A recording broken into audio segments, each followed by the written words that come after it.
কি খাচ্ছ বলো? ফুচকা খাচ্ছ?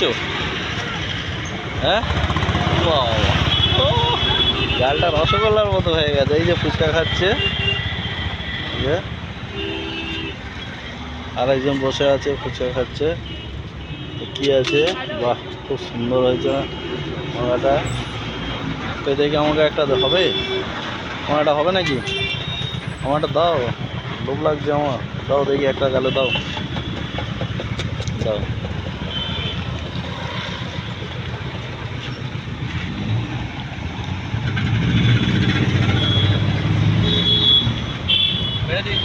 আমরা এখন পাটুলিতে আছি।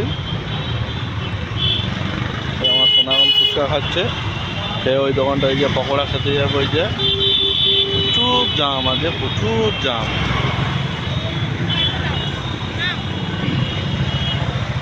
আবার একটা দিচ্ছে আমাকে খেতে, দাও।